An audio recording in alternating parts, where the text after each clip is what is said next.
President Tinubu has congratulated Mr. Donald Trump for emerging America's 47th president, seeking his collaboration.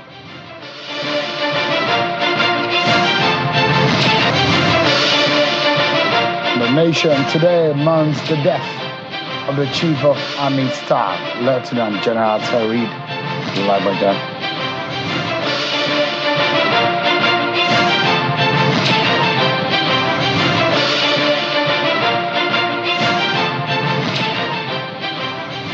Hello, everyone. Welcome to the program.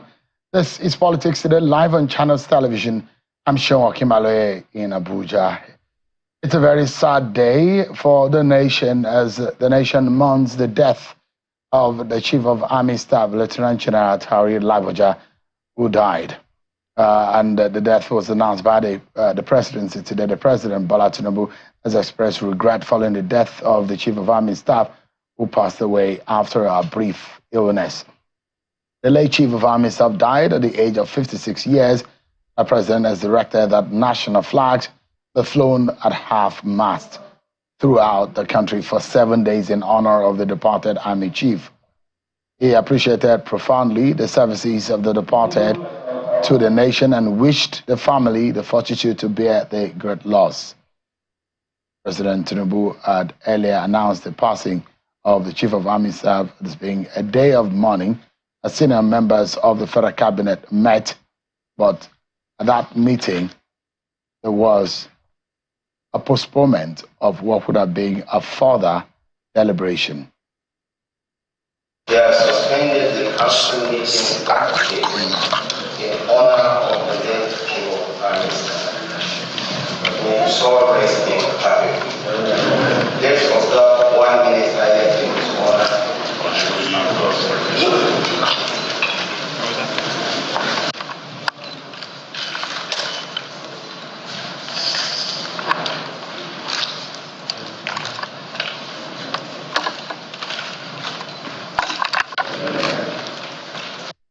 Ministers and the acting Chief of Army Staff have been speaking about what a great loss the death of Lieutenant General Lagbaja is to the nation and what impact is made to our country.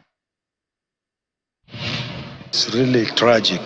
So I want to use this opportunity to condole Mr. President over this heavy loss, indeed his family and the entire Nigeria.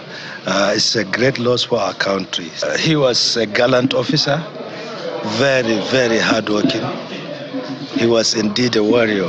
He has served in so many theaters and have done commendably well. It's a very sad loss for the country. We pray to Allah subhanahu wa ta'ala to receive him and to bless him. The nation is in mourning. The president and the entire government is in mourning.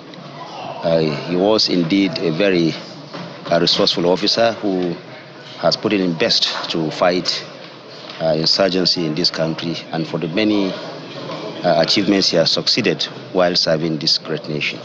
The entire Nigerian army is actually in a very sorrowful mood, having lost our leader, Lieutenant General Tarid Lagbaja. This was someone that gave his all to Nigeria.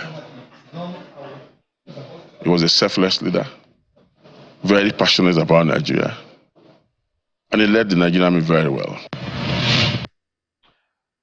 Lieutenant General Tarid Lagbaja will not only be missed by his family, friends, associates, those who work closely with him, but he will be missed by some of us who know the quality of the kind of person that Lieutenant General Tarid Lagbaja was. May his soul rest in peace. We'll sorely miss him. All right, we'll be looking at the impact of a Donald Trump presidency in the United States on global politics, how it affects Nigeria.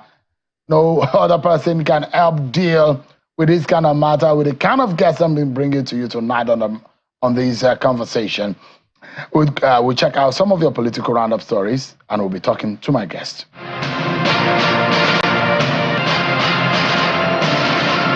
The Cordon Minister of Health and Social Welfare, Professor Ali Pate, has presented the inaugural edition of Nigeria's first ever State of Health Report, a comprehensive compilation of data from various surveys and departments aimed at understanding public perception of the healthcare system. Professor Pate, who unveiled the report at the first joint annual review meeting of the health sector, says recommendations and inputs will be made, including final revisions, after which the report will be formally presented to President Bola Tinubu, as well as the National Assembly, for approval and onward presentation to Nigerians. Also revealed at the event is the approval of $195 million by the Independent Review Committee of Gavi to the sector-wide approach initiative. The Ministry of Justice says it has secured the conviction of 140 terrorists, while 540 terrorism and banditry cases have been concluded. The Solicitor General of the Federation, Mrs. Beatrice Jediagba, said this when she received the House Committee on Justice on an oversight visit. Meanwhile, the House Committee on Defense, during a similar oversight to the Defense Space Administration, says it is considering legislation to improve funding for defense outside the general budgetary provision. Governor Abdullahi Sule has signed a bill establishing the Nasarawa State Local Government Law 2024 into law. After the signing of the new law, the governor announced the abolition of the state local government account to allow local government councils manage their resources directly and fund essential services for communities. Governor Sule described the event as a significant milestone, not only in his administration's governance framework, but also that it represents his unwavering commitment to uphold principles of democracy, transparency, accountability, and the rule of law at the local government level. A civil society group, TAP Initiative, has called for the investigation and prosecution of some ad hoc staff of the Independent National Electoral Commission over alleged acts of forgery during the Edo governorship election. In a petition to the Independent Corrupt Practices and Other Related Offences Commission, the group says it will not hesitate to seek fiat from the Attorney General of the Federation and the Minister of Justice should the ICPC fail to act on its petition. Speaking with journalists shortly after submitting the petition at the headquarters of the ICPC in Abuja, the group further threatened to petition the European Union over discrepancies in the election results.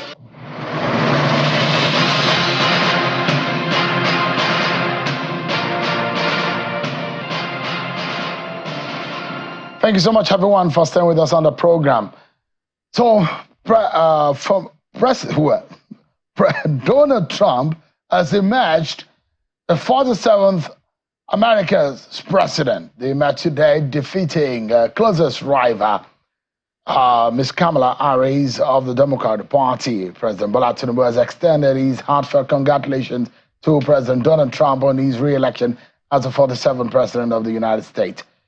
A statement by the special advisor to the president, Mr. Bayo Nanuga, says that President Tinubu looks forward to strengthening the relations between Nigeria and the United States and amid the complex challenges and opportunities of the contemporary world. Donald Trump claimed victory earlier today and pledged to heal the country.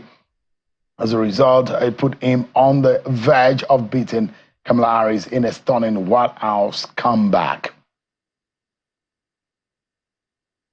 Interesting indeed. There are a lot of people. You imagine that Nigerians maybe belong to the Republican Party or the Democratic Party in the United States. The kind of passion some Nigerians show in America's politics. But it's fundamental, isn't it? Because on the global stage, in global politics, America stands tall.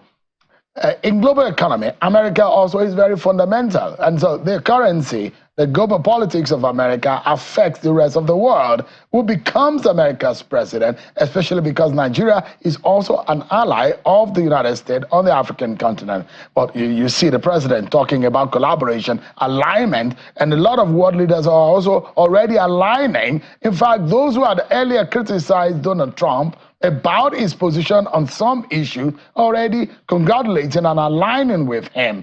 What does this alignment mean? Let's talk to someone who is in the know, who's monitored and studied these over the years.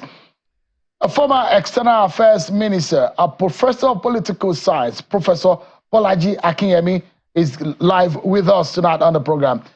Prof, it's good to see you, and thank you so much indeed for sparing time for us on the program. It's indeed good to see you. Let me begin. Did you see a Donald Trump victory? Did you see it coming? It has not been at all because of what that victory signifies. How do you describe the person of Donald Trump? Donald Trump is an open book. Everyone knows who he is. A convicted felon, convicted of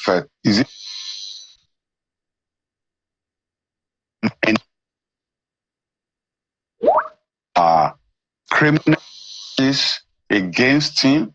A man who, in his language, is not one that you want to identify with.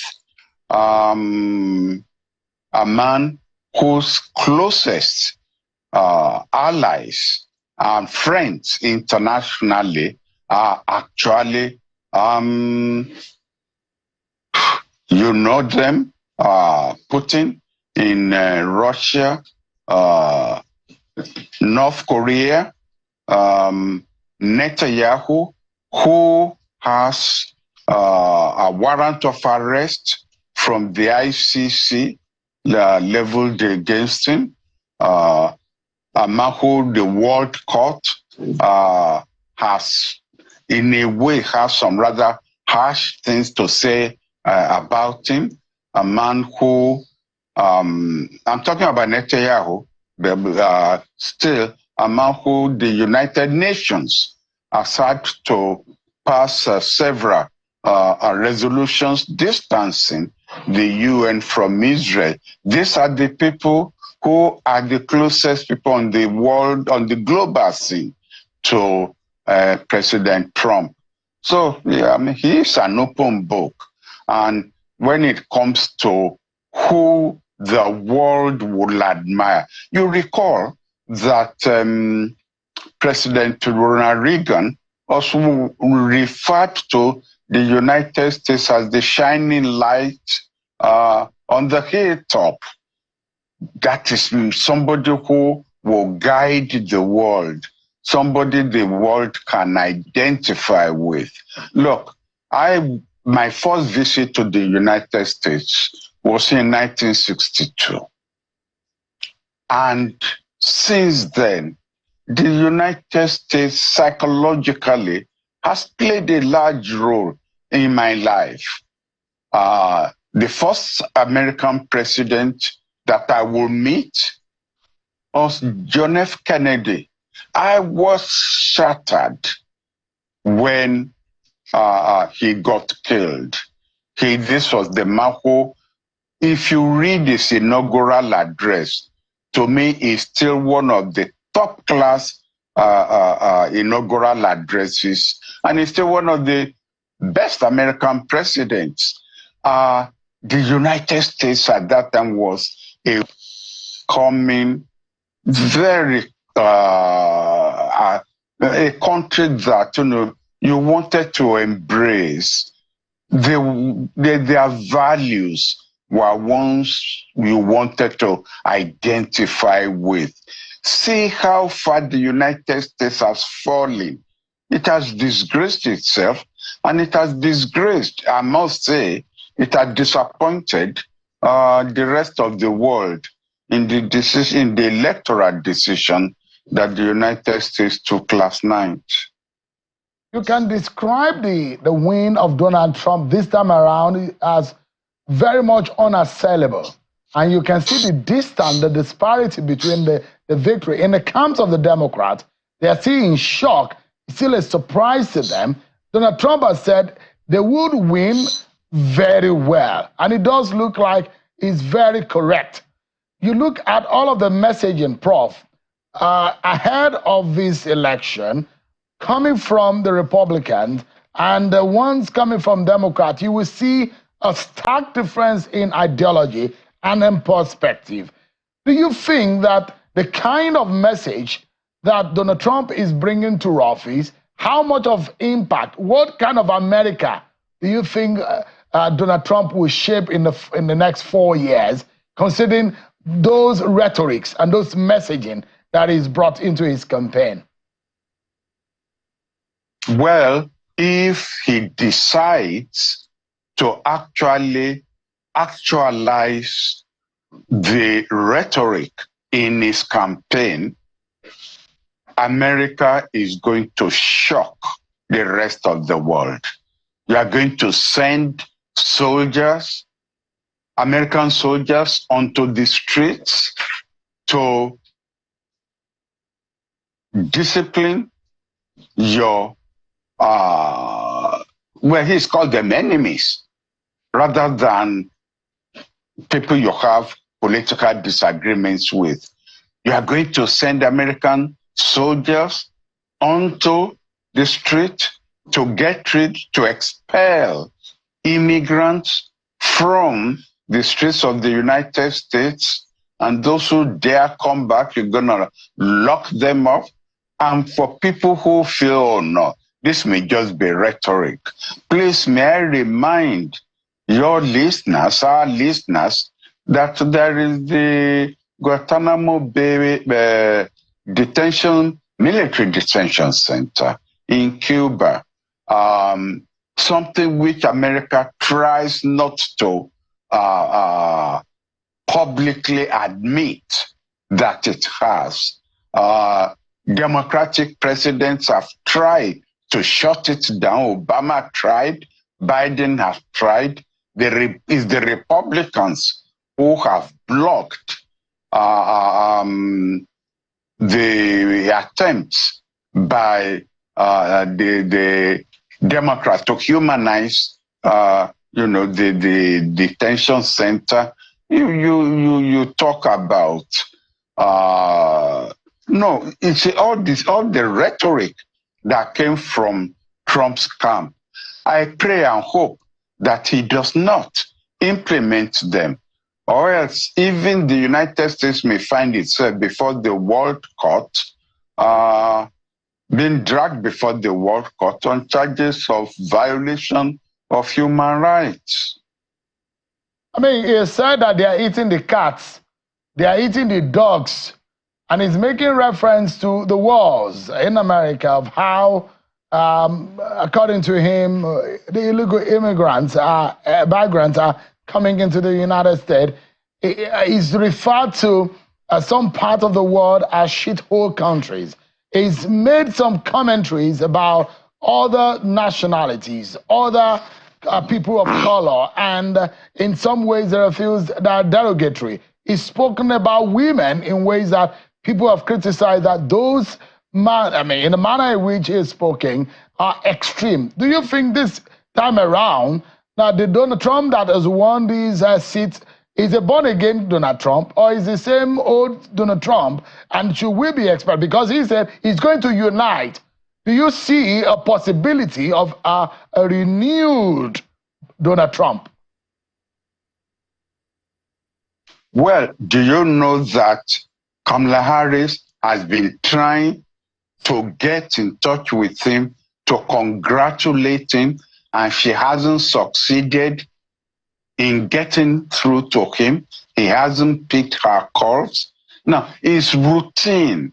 This is routine procedure that the loser in a presidential address will call the winner to congratulate him and offer the hand of friendship and cooperation. And Trump has refused to pick that call. She still has not been able to reach him. Does that sound like somebody who intends to unite America? Does that sound like somebody who is prepared to offer hands of friendship across to 67 million or so Americans who voted for Kamala Harris? It's the same old Trump you are going to get. And America itself is going to be sorry that this is the man they voted for. but they cannot claim that they didn't know what they were doing. They cannot. This election was a competition between light and darkness, between love and hatred, between goodness and badness, between crudity and refinement. It was very, very clear. So who would you describe as the darkness and the light here? Who in your view represents you know. You should know. You should know. I don't need to spell ABC, for you to decipher, what I'm talking about. The whole world knows. The whole world knows. You said at one time he referred to, and it was Africa. Let's not beat about the bush. That he referred to as S-hole. Now, it was on his platform that Puerto Ricans were referred to as what? I've even forgotten the language they use this time, as garbage. And, does that show any respect for a whole people? And if you're expecting, because in your intro, you are talking about, what Nigeria and what Africa, should expect. We don't care. We are not on his radar. We are not on his radar at all. On his radar, the people who are going to be important to him are going to be Russians and North Koreans and Israel. Those are the people who are going to be important to him. Of course, you cannot ignore NATO, but you are going to have a weakened NATO under him. I feel sorry for Ukraine because the funds from America to Ukraine is going to dry up, and Ukraine is going to have to be dependent on whatever little they can get from the Europeans and from NATO countries. I feel sorry for the Palestinians and the two-party state that seems to be the consensus around which the world has tried to build a peace proposal, because Trump is not going to have anything to do with a two-party state in that part of the world. How that is going to contribute to peace in the Middle East, where we all just have to wait to see. All right.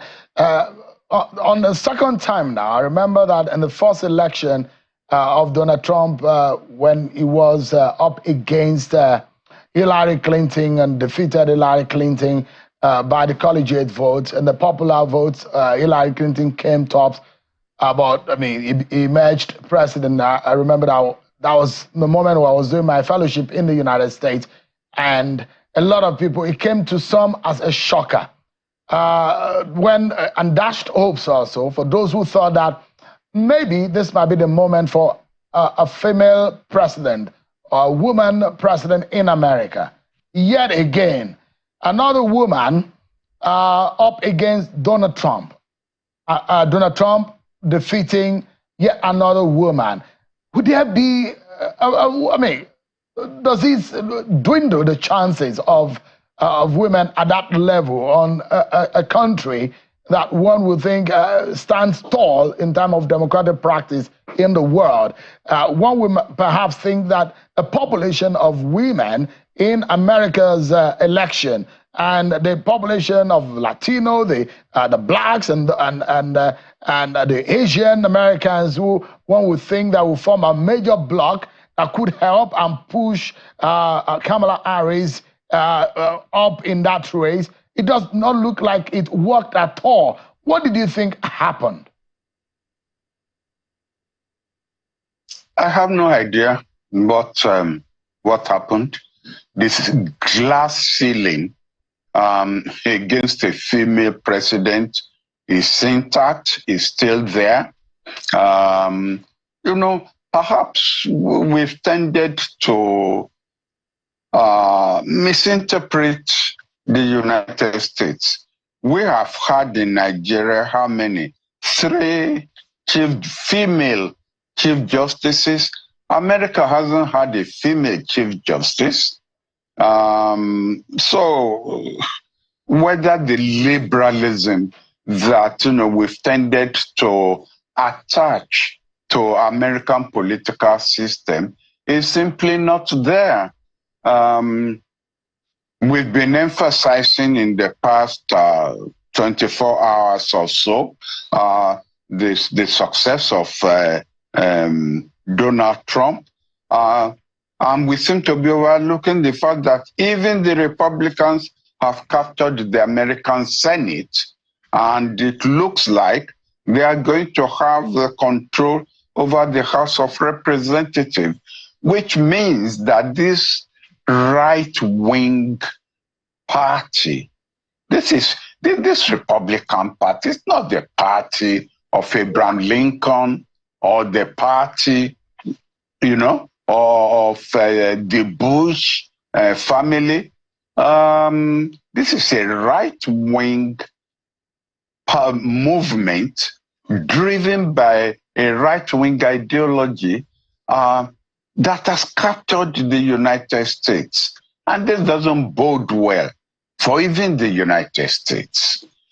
How women, blacks, Latinos can vote for Donald Trump in the quantity they voted for him, I cannot explain, except to say that maybe some people are suffering from the Stockholm syndrome, where they identify with people who exploit them.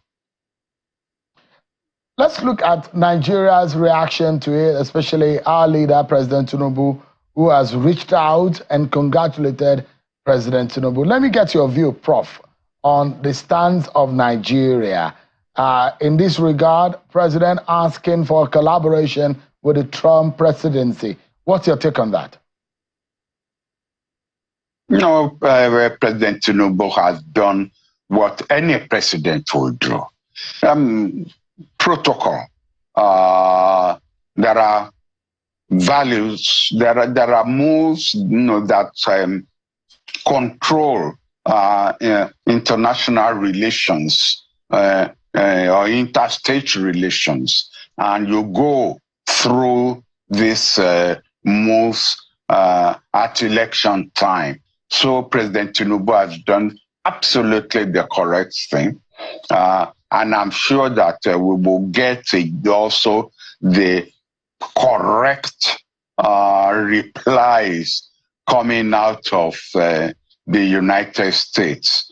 Probably a message that the president did not even see, but it's written by an official at that level whose duty is to monitor messages coming from foreign leaders and the kinds of reply that to give. Of course, there are special leaders, and we've mentioned them on this program. Netanyahu of Israel, Putin of Russia, and probably the president of China. There may be the United Kingdom, the Prime Minister from the United Kingdom, but as I said, there will be special foreign leaders that will be put in band A to use our electrical classifications here, and there will be heads of state that will be in band B and in band C. There's no doubt in my mind that African leaders will be in band C. Should we be optimistic at all? We do know, and that those who have asked that Nigeria needs to come clean and come clear on his foreign policy in terms of alignment or non-alignment, I do know that our foreign policy do also state the non-alignment part of it. But we have also posed that every time we are with Russia, we are with China, we are with America, we are with the UK, and then those who will say, look, align yourself with BRICS, a new generation of global bloc leadership or economic bloc that can help our economy. But you know what Donald Trump said about our former president? He said he loves to fly stuff. And when we were asking for the Super Tucano aircraft, should we, in your own experience, Prof, should we, the President Tinubu's administration, how optimistic should they be? In your own view, what should be our alignment? What should be our expectation of the Donald Trump presidency? Or do you think that we should just manage ourselves and look elsewhere for salvation? We shouldn't be looking elsewhere for salvation.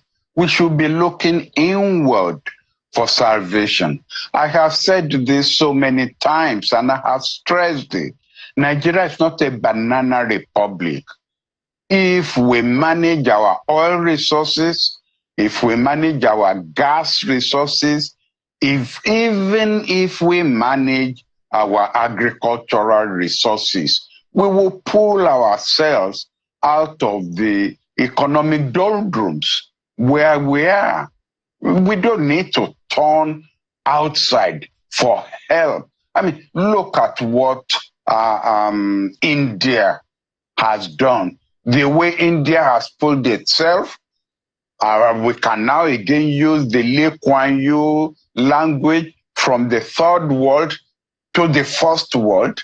Look at the way Turkey has pulled itself from the third world to, well, maybe the second, or on the way to being the first one. They did all that not by depending on aid or depending on assistance or depending on other countries pulling them up. They did all of this by pulling themselves with their own bootstraps. When Lee Kuan Yew was asked for the explanation for his success, for the success of Singapore, he said because he ensured that he and his ministers were reading from the same page, that he and his ministers went to either Cambridge or Oxford, that they made sure they rejected every recommendation that they got from the World Bank and the IMF. But instead, they thought through what they thought will be solutions to the problems, because they understood the problems of their country more than anybody else. Frankly, I think that President Tinubu should buy Lee Kuan Yew's book From the Third World to the First World and make it compulsory reading for every member of his government. We have enough resources to actually pull us up, to help pull the millions of poverty-stricken people that we have up from poverty to richness. The concept of alignment or non-alignment, with all due respect, is dead. It served its purpose when really there was the world was divided into two blocks that were at each other's throat.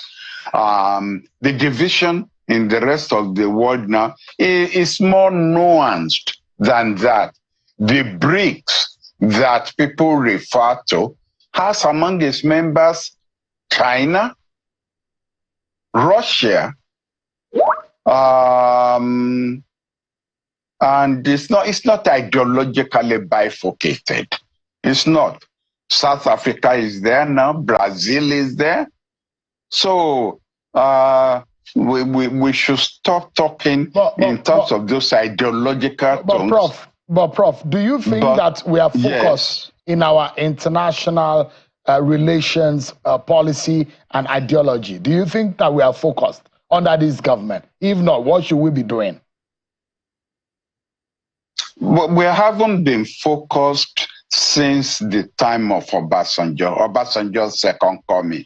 So I wouldn't want to, isolate the Tinubu administration. If one is going to be clear and not confuse Nigerians, we have not been focused in our foreign policy since Yar'Adua's time. But let's look at, Prof, global politics and economy and how it affects us in Nigeria. And now when Trump gets sworn in, how that will also affect the global economy and in turn, how it affects or impacts on Nigerian economy. We use the currency of the United States dollars to gauge as a standard for our own currency here. So I'd like to ask, for those who have criticized the Bretton Woods policy and how Nigeria aligns its economic ideology or economic focus to some of those institutions, global institutions, the question I'd like you to help deal with, Prof, is what do you think we should do economically and quickly too in terms of catching up with global economy in the advent of a Trump assumption of office? What do you think that the Nigerian government under the Tinubu administration should do quickly? Well, okay. Number one, measures should be put in place to ensure that our oil resources are not stolen, and the ones that we sell legitimately, that the money goes into the CBN reservoir as it should. We should ensure that we rev up the exploitation of our gas resources. Number three, which is very important, whatever is going to take to protect Dangote's refinery.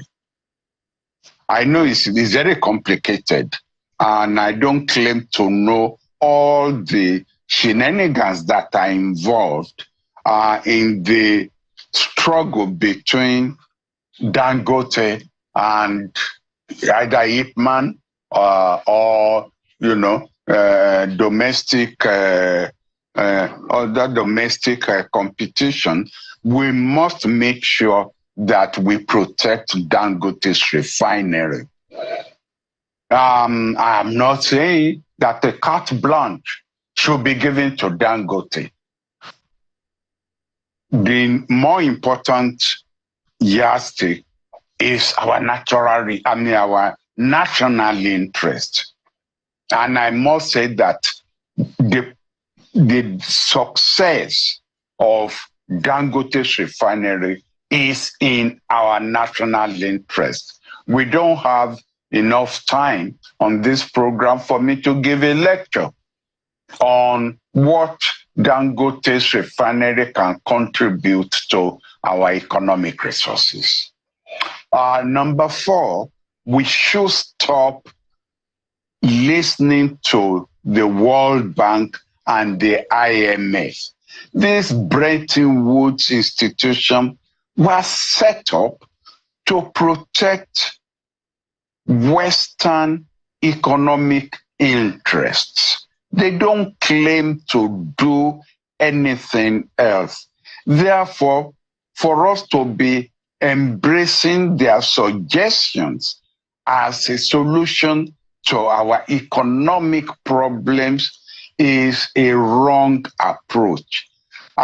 We have enough economic experts who are Nigerians. Professor Orama of Afri-Exim Bank, Dr. Akinwumi Adesina of African Export Bank, Dr. Okonjo-Iweala at WTO, and many, many others. These are the think tanks. These are members that we should assemble to constitute economic advisors to the president as regards homegrown economic solutions. So, in short, that's what I will propose. Prof, it's always a pleasure having you on the program, and thank you so much indeed for this insight. Thank you so much indeed for your thoughts. I appreciate it. Professor Akinyemi is a professor of political science and a former Minister of External Affairs. Thank you so much. It's good to see you, Prof. Thank you so much indeed. Thank you. Thank you. We're going to break, everyone, but when we return, there is a plan to institute a national guard. Well, what does that mean? Agencies upon agencies. Yet another one is in the works. It's past second reading. It's going to be a national public hearing for that agency tomorrow at the Senate. But the question is, are we duplicating effort? What about the Nigerian Navy? These are some of the questions we'll be answering after this break, everyone. Join us again. Thank you so much, everyone, for staying with us. So there is a plan by the federal government, and it's considering the establishment of a National Coast Guard to professionally address emerging security threats and emergencies in the country. That bill has been proposed to the National Assembly, which has gone through the second reading, and it will go through public hearing tomorrow. It was initially scheduled for today, but has been postponed to tomorrow at about noon for public hearing. So what is the National Coast Guard? It has a long list of activities. And those who say, yeah, we have a lot of insecurity on our coastal areas or on our high sea and on our water, waterways. But the question is, what about the Navy? Are we duplicating effort, or what exactly is the intention or the thinking behind these proposed bill? I'm being joined by a retired Rear Admiral Francis Akpan, a retired naval officer who is live for us here in our studio. Thanks so much, Admiral, for joining us tonight. Thank you for inviting me. I appreciate it. Firstly, let me join, let me condole the President Commander-in-Chief on the demise of the Chief of Army Staff, the armed force, members of the armed forces in general, and the Army in particular, the demise of a gallant, distinguished officer, General Lagbaja. I also want to join the Navy community to condole Admiral O.S. Ibrahim, the demise of his wife, who passed on also. With the souls of departed, rest in peace. And the spouses and the country in general condole for the losses we experienced. When you heard, as a retired naval officer, when you heard that there's going to be a National Coast Guard, a proposition in the National Assembly, a bill to establish that agency, what came to your mind? It's like a broken record. Also, we've had this before. We've had it severally. It looks like a pattern. Whenever there is a change in the command of some of the maritime agencies, the first thing they come up with is the establishment of a security force. It comes with so many kinds of names, but the intentions are always similar, to raise a Coast Guard from way back in the 1990s. So it's like something that occurs every 5 or 4 years. It's like a circle. And I think it should be put in abeyance once and for all. Does it pose a threat to the Navy? It's not a threat to the Navy. No, but I mean, in terms of the competition of roles or duplication of effort, does it pose a threat in some way? It puts a threat to the functions of the Navy, not to the existence of the Navy, because some of these ideals that they project, they are the core purposes with the objectives of the Navy. The Navy is the constitutionally, it came in through the Constitution as an act, through an act of Parliament, and 68 years old, has gone through all the molding and making of an ideal Navy. Today, the Nigerian Navy could be ascribed as the third strongest Navy in Africa, with all the paraphernalia of office.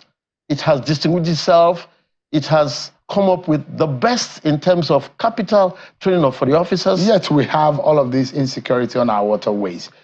Does it also raise a big question mark on the functionality, on the effectiveness of the Nigerian Navy? Perhaps the Navy is failing in its duties, because if there are no gaps, there won't be talks about establishment of a national coast guard. Before you come in to create another service, an armed forces service, you need to go through the needs analysis. There must be threat analysis that will come up from the Office of National Security, and the defense architecture itself must go through the various processes to find out where there are these lacunas and gaps. I haven't seen the failures you're talking about, because the Nigerian Navy has been up to it. In the last 10 years, 2 years ago, Nigeria was exited from the countries of piracy-prone nations, which means they've been up to the task of making sure that pirates were completely eliminated in the last 2 years. She has put in place the maritime domain awareness system, the Falcon Eye, which sweeps up to 20 nautical miles from Cameroon to the Republic of Togo. And that, of course, has given us a conducive maritime security environment. So it means that we could see up until Cameroon what happens on the blue or the brown sea. Up to 200 nautical miles. On the brown seas, there's the plan to bring in the Hawkeye, a system like the Falcon Eye, but will have that backward integration. But be that as it's made, there are other things they've done, the creation of the forward operational bases, looking at choke points along 200 plus estuaries. We are talking about up to 200 points estuary. We're putting choke points. The Nigerian Navy has put choke points in these channels to be able to have quick reaction time to when you have malfeasances in the channels.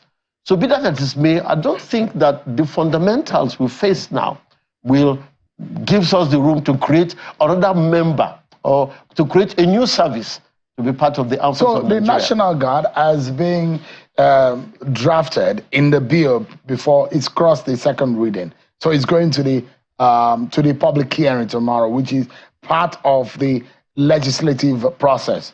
Now, the bill is also for the establishment of the National Coast Guard, and the agency will be to monitor our waterways. Not only that, it will be responsible for securing maritime zones within Nigeria. It will also be meant to support Nigerian Navy during war.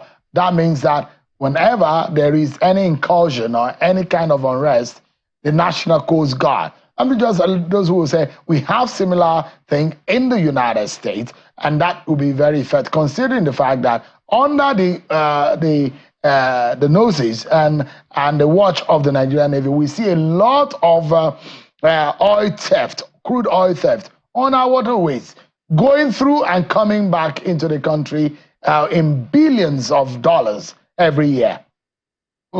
The United States Coast Guard, which we always refer to, is responsible under the Secretary of Home Security for the providing security on United States international territorial waters.